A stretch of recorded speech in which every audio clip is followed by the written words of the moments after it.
Hey YouTube, welcome back to Universe X. And now that the ban list has dropped and we've discussed it with our peers, we've all had a night to sleep on it, I would like to actually jump in and give my formulated thoughts. So as per usual, if you haven't been to the Facebook group already, try it out. And if you haven't been in the Discord, try joining that as well. At the same time, I would like to say that we are still going strong for the road to 1K. So every bit of support helps. So if you're already a part of the Universe X family, thank you, and I appreciate it. And if you're not, think about hitting that subscribe button, because we're gonna be doing a lot of content, and I think we put up some fun stuff. Also, for my homies, whether you are subscribed or not, I think you should keep an eye out on this channel for the next couple days. Can't go into specifics past that, but I just think you should. So, now that we're past that, let's dive directly into the ban list and the thoughts on it. So, up on the screen, you are going to have the ban list and the limited list and the errata list, and I'm just going to go over it. And as I go over each piece, once I'm done with each piece from the block, I'm going to just kind of go over the block itself. So we're going to start with the bans, okay? We got Beerus Godly Majesty. And there are reasonings for it. I'm gonna put the Facebook link actually there. There are reasonings for it. In fact, let me actually just go to the post because they had a lengthy thing to say. So going to the post, I can see that it says, there's a lot of this I read on the stream last night, but one of the main things they were trying to say is, considering the relationship between card costs, we found it important to adapt our game design with the following values. 1, to ensure that both players have a sufficient chance to participate in the game and make meaningful decisions. 2, to restrict the development of oppressive battle cards with no entry cost. So, a lot of these cards are made with the idea of making sure that people get to actually play the game and that people aren't just causing just completely unlike real boards with little to no investment. So the first card ban was Beerus Godly Majesty. Yeah, they'll explain every little bit in this entire thing. They straight up said at the start of it that this card easily creates offensive pressure without energy and mitigates the cost of other skills, because instead of just discarding and having it be a neg, you're just going to discard and create a body. So they decided to ban this card. I know that this card isn't doing a lot now. Like last time you probably saw it was in Majin Vegeta, but this card really does just mitigate discard costs. You literally will just drop a card and then it will come to the board and be an attack. So I understand this. Now Pan the Great Ape Whisperer, if you weren't around for when it was actually a card, this card does damage. It does an actual lot of damage. And so yes, when this card is here, you have to kind of be cognizant of how punchy your your yellow leaders are, because there are some things that this deck does, that card does in specific, they're kind of just detrimental to human life. Their reasoning, this says it limits the design of yellow battle cards by enabling excessively powerful interactions with Omega Shenron, Ultimate Shadow Dragon. But honestly, it could happen with any really thick yellow card. It's a very, very, very, very abusable card. You've got Father, Son, Goku. I don't think anybody needs quite an explanation for that. Now, the next part is, but if you do, just in case, because I know there's all sorts of people who watch the channel, the deck is able to just burst people down on turn 2 with the way it's built. And at first, it was just banned from best of 1 play because the idea behind it was, if you can side, it's not a threat. But it's been showing consistently that it does still get to the top cut because it still is a threat. Whether you can side or not, this deck can do what it can do in best of 1 and best of 3. So it's been banned now. And then you've got Universe 9 Assemble. Now this is the sad hit because it really did crap on Universe 9 decks. Not that Universe 9 decks were doing anything at the moment, but this is a clear attempt to trim Mecha, even though they're leaving Mecha untouched as is. So when it comes to these ban cards, the top 2 are just kind of preemptive bans, I feel like. Bans that, will make sure that they can breathe a little easier when creating certain strategies, certain cards that discard certain yellow decks. The bottom 2, one of them is a hit simply because a deck has been proven to be toxic in the face of exactly what Bandai said it wouldn't be able to do. And then Universe Non-Assemble is to trim Frieza. And this is important because Frieza, just because of Universe Non-Assemble, had a game state at all times where you had to play differently. There's a term called on curve in MTG, and in this game, it's like any game that has a resource system like this where you have to tap energy or mana to play. Playing on curve means you are literally playing 2 drops on turn 2, 3 drops on turn 3. Doesn't really happen, but the thing is, this card, because you never want to be tapped out versus Mecha Frieza, it forces you to play below curve. Normally, we play in this game below curve. We might play a 1 drop on turn 1, but on turn 2, we're trying to keep 1 energy open. On turn 3, we're still trying to keep 1 energy open, so you're always playing below curve. But because Mecha Frieza exists, you are simply, with Universe Non-Assemble, you're playing below curve. You essentially are making a 1 energy play on turn 3 most times because you don't want to be tapped out. And they have things that can help you get tapped out. It's a whole lot to go into, but if you play the matchup, you understand that Universe Non-Assemble puts you in a weird place to where you can't really play the game the way you want to, because you always have to make sure you are not in danger of being tapped out, because this card will go +3 on your face. So, that being said, let's move on to the limited cards. Heartfelt Plea, okay. They said that this card was not being used as intended. Dark Broly was using it more than any other deck it was intended for. You've got Bardock the Resolute. You guys should already know, like, any deck that could do the burn damage, like Bardock the Resolute was actually going to get in there. You've got Bergamo Ferocious Roar. I have mentioned this in other videos. Bergamo will come down and ruin your life because he's able to, off of things getting tapped down, come down and tap down more things. And then you have Drum. Drum is the barrier blocker that has an insane amount of legs in King Piccolo. One of the main reasons why 6 life is not as scary as you would think. Now, with the limiteds, I am the most mixed here because personally, Heartfelt Plea is kind of a weird card in the sense that I know that Broly was abusing it, Dark Broly, but a lot of Dark Broly players will play only one Heartfelt Plea. Some people like Armando don't like the card at all. Some people like myself have moved to siding the card unless I know the matchup cannot interact with me setting it up. And so because of this, I kind of feel like Heartfelt Plea, while it was a good hit, it isn't the most impactful. People were already playing it at 1. This may not change the landscape of it at all. It just makes it, like, less accessible. So now you got Bardock the Resolute. With Bardock the Resolute, he's another card that is interesting because he basically is gonna be sitting here. He's in a space where he's not doing what he used to do. Bardock the Resolute isn't being played in a lot of decks right now, but at the same time, I do feel like he's a good preemptive ban because, or preemptive limit, because in multiples, if the deck ever rises that can use him the correct way, he is a problem. He actually is a problem. So it's good that he's actually being limited now, further than when he could be an actual pain at people's sides. Now Bergamo, I don't want to say let's hate on U9 more, but I think Bergamo probably could have been an errata. I'm not gonna lie. I will be completely real about that. I don't think Bergamo should be a 1-of, because now you're just going to feel even worse when you get Spirit Cannon and the 1-of Bergamo comes down and ruins your day.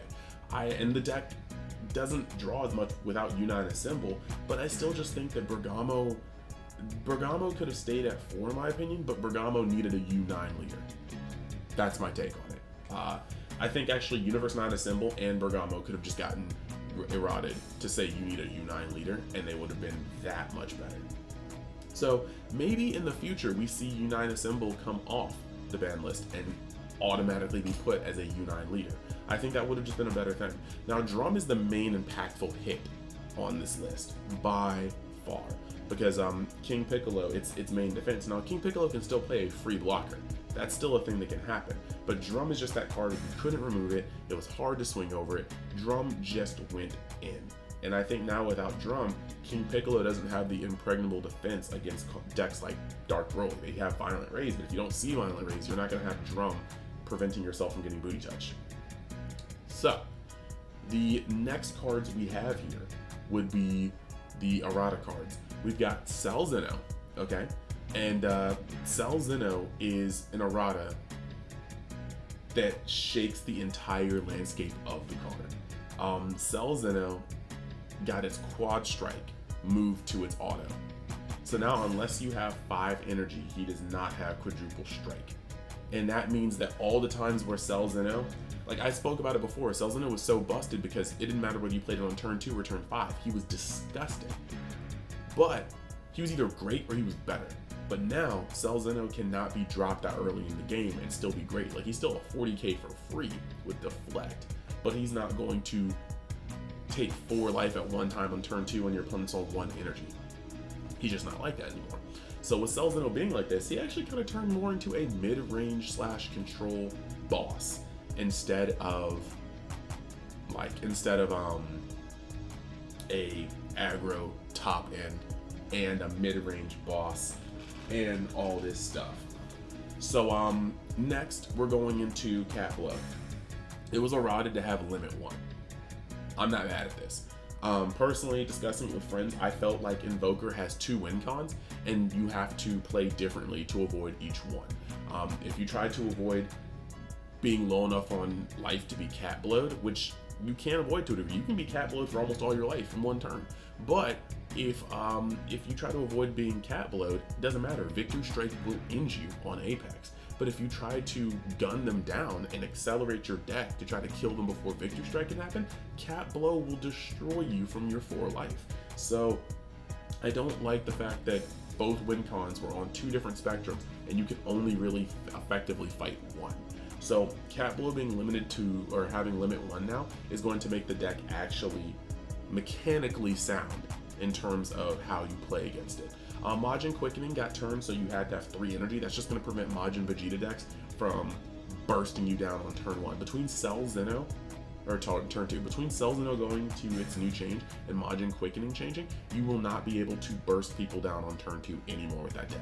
It's going to be a mid-range tempo deck, and I think that's a better way for it to be played, more healthy for the game.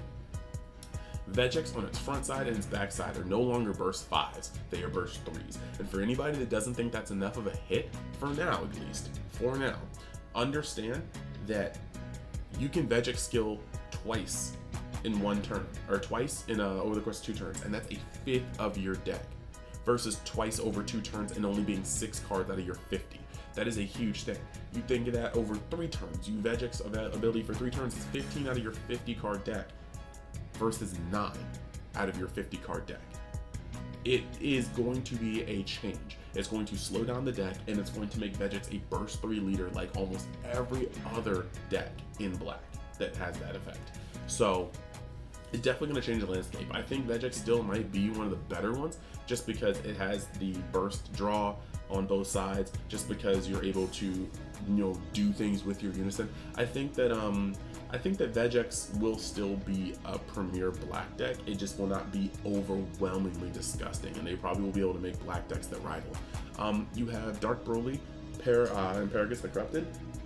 The errata is to make it so the activate battle on the backside only happens once per turn. And this is really going to change the way you can defend yourself and attack. The deck will no longer be able to shotgun. That's just not a thing. It will no longer be able to shotgun.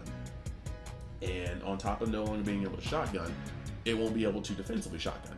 But you also won't be able to blow up your entire field